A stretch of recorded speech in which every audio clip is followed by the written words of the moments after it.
Con Stathopoulos and Josh Phegan come together in an incredible podcast, Grow, Scale, Master.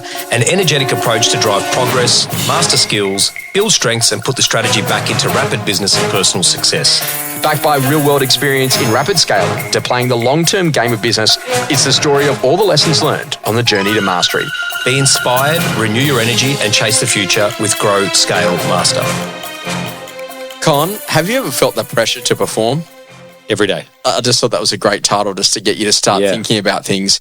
And I think that performance really matters, right? It does. So when you think about the pressure to perform, I can see a lot of people saying, hey, if I have a look at the run rate over the course of the last 90 days, maybe we're a bit behind on listings, or maybe we're a bit behind on sales, or maybe we're a bit behind on income. And so all of a sudden there's this real pressure coming down and people kind of hardening in their teams, and they're in that position that they're trying to, they say, hey, we need to do this. And whilst you've kind of got that energy, you can also be quite draining to be around. Yeah. So let's go and talk about it. What do some of the greats do to inspire their teams, even in moments where we're not necessarily winning, to get us back into that winning position and to stay there? I think it's I'm still figuring it out, because I think each person needs a different kind of approach. Yes. Having that spray and pray approach across your entire team, across different business units, i.e. sales and property management versus operations, marketing, etc. Yeah. I think it needs an individual approach.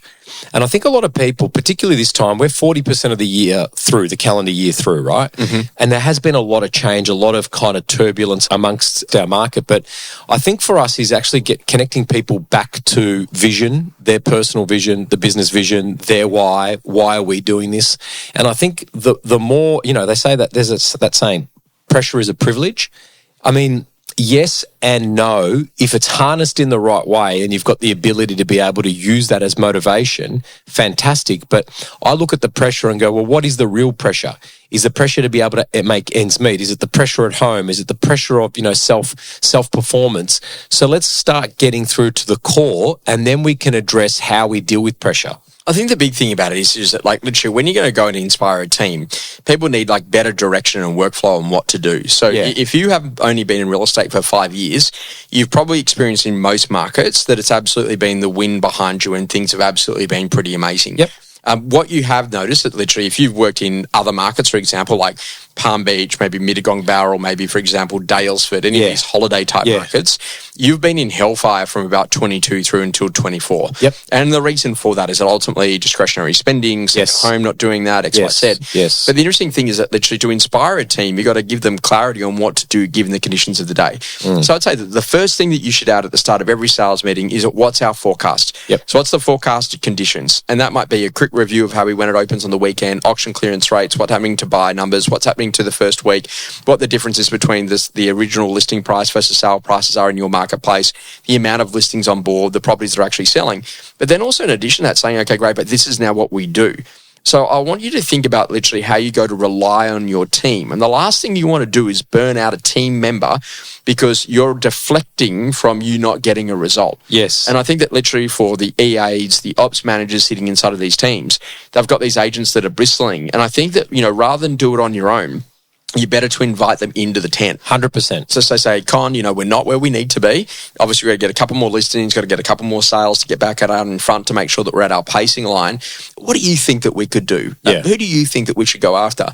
What is there anything interesting about all of our current listings? What could we do to get better at that? Do you think as well this is maybe a time, and I'm just asking this without notice, this question, is this a time to also maybe reset what our expectations are? And I don't mean to lower them. What I'm saying is sometimes we need to, what's that saying from Ben Crow? It's cruel. Yeah. Cruel is unkind. Cruel is unkind and kind. Unclear. That's right. Yeah. Okay, go. So let's start that again. Yeah. So what's that Ben Crow saying? It's cruel to be unclear and clear is kind. Yes, that's right. Yeah. So maybe this is the time where we might need to do a bit of a soft reset and go, hang on a second. Yes. We were expecting 10 listings, 10 sales a month, whatever it might be. Yes. Maybe we need to change the forecast on that. Yeah, this is the interesting thing. You know, we did some amazing work. We got the chance to go to the Place Leadership Conference with Damien Hackett. Yeah. One of the things that Damien did really well is he had this phenomenal theme about Formula One. And they had like this guy who was an unbelievable mindset coach behind Oscar. And, you know, the interesting thing that they did really well there was that they spoke that at the end of every race, they do a race review. Yes, and we spoke about this, yeah. And I love this. So what I'm thinking about, like inside of our businesses, I think that when our people realize that we only do reviews when things aren't going well, that's where there's a problem. Correct. So I think that imagine that you actually said, okay, great. Every Friday, your team stops for just a couple of minutes. Go, guys, race review. How have we gone this week in terms of the race? You know, so what have we done well? Where's the opportunities for improvement? What are the lessons? How do we need to pitch differently to win against certain competitors? What are we needing to do to be better at adjustment? How do we go on our run rate on appointments? You know, have a look at the numbers, you know, see where the areas for performance improvement are. Because I think that like if you constantly have a business where you do a race review every Friday and good, bad or indifferent, that race review always happens. I think that then when the moments that literally things are not going well, you're actually easier to adjust. Yeah, of because course. it's a proper conversation as opposed to you're under review and you're under the microscope. Well, I think as well, mate, you can use that exact analogy when things do go right. Let's review why they went right. Let's review what could we do to be better. Let's review what we could have done to perhaps, you know, for example, we had a couple of auctions. We had actually not a couple. We had 25 auctions yesterday on Saturday, and we had properties that we thought wouldn't sell, and properties that we thought would sell didn't sell. Yeah. I want to understand that more. So where was the disconnect, whether they sold or not? And if they did sell, how come that sold for that level? Am I jumping ahead or something? No. I was just thinking, what's your personal clearance rate success? At the moment, we're about 75. No, for you personally. Oh, I'm 100%, mate. Yes, it's whatever. Amit said that. He goes, it's easy to have 100% when you do one. Yeah. Oh, mate. But that's what a stitcher. But the interesting thing is that, like, obviously attitude is attitude, right? Yeah. So let's talk about, like, getting the right attitude right when you're under that area of pressure to perform. Yes. And I always think about that, you know, what was it like? Is it the Jordan quotes, like, you know, I've taken 9,000 shots in my career and whatever. But, you know, the most important foundational idea is you got to keep training and you got to keep getting better. Correct. And I mean to say, like, that whole conversation is that no one is going to buy from a burnt out, negative, exhausted, spot on, mate, righteous individual. Or list with you. Or list. That's exactly right. I completely agree with that. So therefore, we've got to adapt. And so if you just drew up that Tina section and say, hey, this is what's happened, but this is what we're doing to adapt, I think that changes a lot because all of a sudden it gets you to think about the new minimum standards that you're putting into the business for this current era. Yeah. And I always think about it literally that when I'm communicating to people in my team, what do I actually want these people to know? Yeah. Like, what do I want these people to feel emotionally? What do I want people to do? And so, like, literally, I want, say, look, at the end of the day, Con, it's me. It's my name on the door. I'm the one who's put us in this position. I'm the one that's got to get us out of it. But together, how we work together and the things that we do are going to really matter. I think as well, you said that before, their attitude as well. Sometimes people walk around with a big dark cloud over their heads with pressure. Yes. And I think we've got to be very mindful in our current situation in terms of what's happening in real estate in this country is we've got to be very careful that we're not bringing that into every facet of our business life and personal life. Yeah, sure. We still got to remember to say thank you and please. We're still got to remember that we woke up this morning. We're still got to be able to be grateful for what we get to do.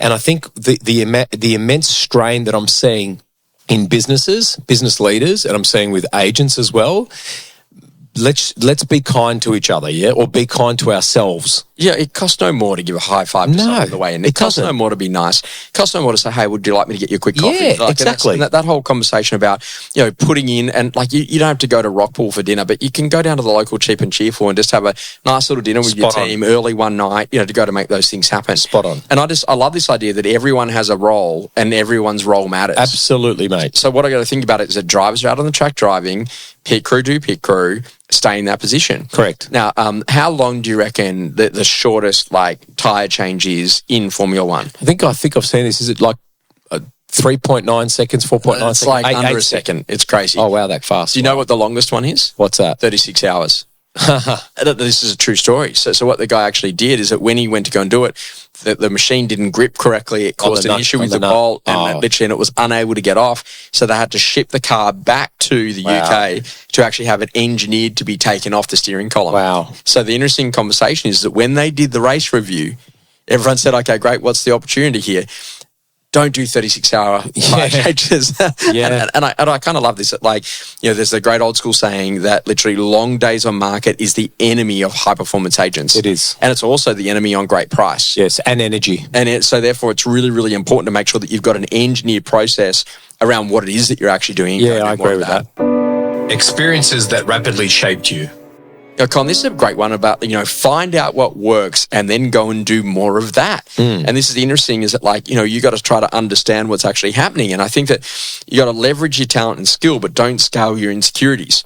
So when I walk into a room of people, and particularly Australians and New Zealanders are exactly the same, where I go, hey, can you just write out just a list of, like, literally, 1, 2, 3 great skills that you have got? And man, people struggle to write out the list because we don't want to be seen as tall poppies, and you don't want to say, oh, look, I'm really XYZ or, those things. But yet the interesting thing is that if you know what makes you great, then you can go and scale more of that. But everyone's like saying, hey, I'm not yet good with AI. I'm not yet good at price reduction. So I'm not really good at prospecting. And then that word yet changes that because I'm not good at prospecting yet, because that sets an intention to what to go to get it right. But why are you worrying about all the stuff that you don't have rather than worrying about all the stuff that you do? Correct. And so, kind of see all these things on Instagram, where you kind of hear this advertising content that if you don't have AI, you will be irrelevant. And it's not that a human's not going to win, but like a human, like with AI, is going to. And I'm just like, it's all bullshit. Can I tell you the reality? Yeah. Make people feel good. Yeah. Be really good at what you do. Yeah. Use the tools of the day. Yeah. Yeah. So we used to fax. Yeah. Like we don't now. We email now. Yeah. There's other things that go on, right? Spot on. I was listening to a podcast with Will Guidera. Yeah. And I can't remember who was Unreasonable Hospitality. Yeah, Unreasonable Hospitality, 11 Madison Park, the number one restaurant on planet Earth. Phenomenal business mind. But he was speaking, I think it was with Ryan Holiday, actually. And he was speaking about at the end of a service, he pulled the team apart and basically said, hey, let's map out our entire process for those moments that matter. And they basically mapped out everything from greeting them to seating them and the plate and all that type of stuff, right? But it came down to, there was a stickiness with when they gave the check, the bill. Yes. And so there was two minds. Do we just place it on the table, which is essentially piss off, we've got the next people coming in? Or how do we engineer that as an experience? Yes. And what they did is really, really clever. They put 2 little shot glasses down and a bottle of cognac. Yes. And Will just tested this the next night, walked up to the first couple and said, hey, listen, here's your check and here is a bottle of cognac, and left the bottle of cognac on the table saying, just take your time, have as much as you'd like. Whenever you're ready, just give us a yell, essentially, right? And what he found is first of all, no one really drank more than what they were entitled to, if that makes sense. Yes. B, people understood that was a mental cue that the night's wrapping up. But C, he's spoken to so many past clients that said, I don't remember what we ate, but I remember that you put a bottle of cognac on our table in terms of the generosity. Yes. What are we doing about the moments that matter with us? Yes. The entry points of when we get to meet someone. Yes. That's the key. This is where we got to start being really mindful around. If we're just running process and we're not thinking about process, we're going to be outdated very quickly. We didn't get to go to those sorts of restaurants in Albury. We had a Chinese restaurant. Golden Century. No, it wasn't. It was Dragon Castle. No, wow. Guess good. Guess what they did? They What's gave that? you a mint when you. Oh, it's like get out. It was a proper mint. Oh, right. This was pre-Mentos. No fortune cookie. No fortune cookie. Yeah. Something that's changing your view. I was thinking about like gamification and measuring the right things, Con, because when I first started my real estate training career, I was very much focused on got to get the calls right, got to do 100 calls. And then after that, then I moved to connects. And so you do 100 calls, but are you getting 50 connects? And then after that, it's like, okay, great. Then it was calls, connects, then it was appointments. And I realized that like a lot of people stayed with the first measurement and never moved to the second and the third. Yeah. And now I'll go the other way. I'm like, just get me to 2 appointments Correct. a day. That doesn't matter how many calls. How do I do that? I'm like, I don't know, drop your kids off at school, walk through Coles, make a few calls, ring some people, talk to people you actually want to ring every day. And I think that like in a world where the AI and the tech wants to tell you about everyone who's going to be next, I know who's next because they came back and they bid on Saturday. Correct. And they missed out. So let's go and show them something else. Yeah, I totally agree with that. I think that my first sales manager said to me, pick up the damn phone. Yes. The more people that you can build a relationship with, start a conversation and kind of move them into an appointment phase, the better off you're going to be.